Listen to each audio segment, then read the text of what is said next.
Vachiromesa inini. Vanobva vanopira pamusoro pangu. Vakwira pamusoro pangu Voburuka asina zvavaita vaenda kunopedzera shungu dzavo kune mumwe mudzimai. Saka handizivi kuti ndokundida kwacho here. Chokutanga ndinoti panyaya vari kutaura kuti yekuromera. Chokwadi mukadzi wangu inini tinotoita bonde. Asi mukadzi wangu hakutsikani. For the purpose of tracking and recovering your stolen mobile phone handset, LK Cellular Connect Zimbabwe is here to put back a smile on your face. To enhance mobile phone device recovery efforts in Zimbabwe and deter the user of stolen cell phones, all you need to do is to find your IMEI number on any phone by dialing *#06# and store the 15-digit number somewhere safe. When your phone is stolen, notify the police with your IMEI 15-digit code, then bring the police report to LK Cellular Connect Zimbabwe. Tracking locally and internationally is our everyday business. Remember, for only $1, we can keep safe your IMEI in our state-of-the-art system by registering in advance your mobile devices with LK Cellular Connect Zimbabwe via our website.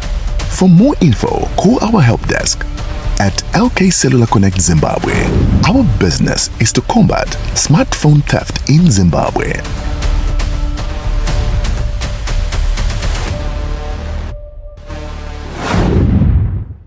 Kunzanai mama, ndempi chikidiretia.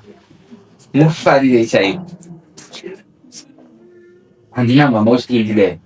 Chokwadi ndukwana. Saka ita kumbogo. Adrisi kudai mama. Robvunzo kuti vanotiradza nyitu vanondida. Anzi munotiradza munondida sei. Pamusoro dai. Inini mukadzi wangu ndomuradza ndomuda mazere vanhu.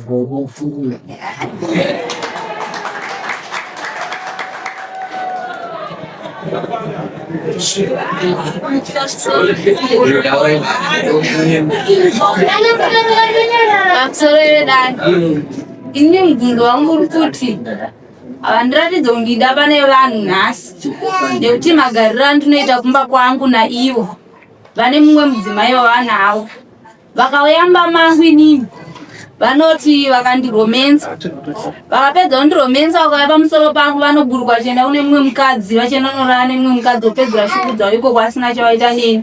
Saka handizive kuti ndokundida kwacho here mangu.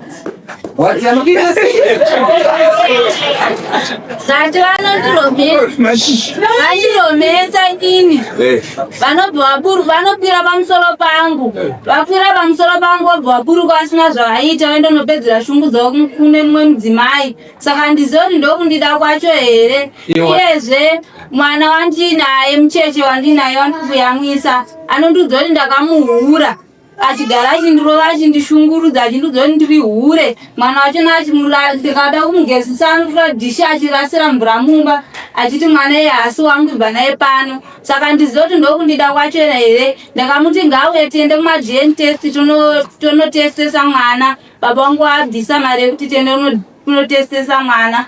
Akaramba kuuya akataura kuti mwana akaenda kumagen test anobuda ari wangu. Anozobuda ari wake sei? Iye achiti mwana hasi wake.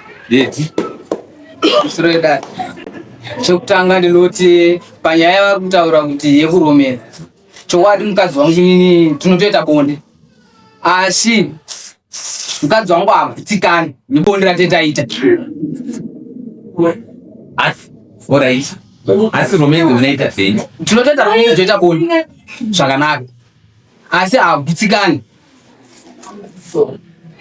Chokwadi.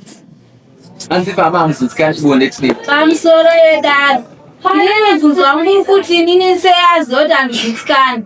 Iye asakamborara neni kana uyamba mangu. Kubva ndichibata nhumbi yemwana iyeye akagarega kupinda mumba mangu zvachose. Achibva nditi uri hure wakahura. Apa ndiri kumba kwedu. Ndakauya kumba kwedu kune function iriko munin'ina wangu achibvisiwa. Ndobva ndamuti nini ndakuenda kumba. Ndobva nditi endai.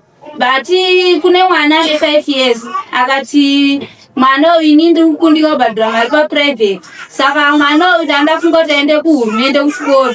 Saka kuhurumende ndafunga kuti aende kunodzidzisa kuri kushamba. kuna ana mama, kuna angene wangu na Unewana ungani naye? ndine vaviri asi wana wacho ndowakuramba. Saka apa uri kufezva? Ndiri kuva pedu. Ndoitogara ngoni kana achikuda tichamuna namabasa.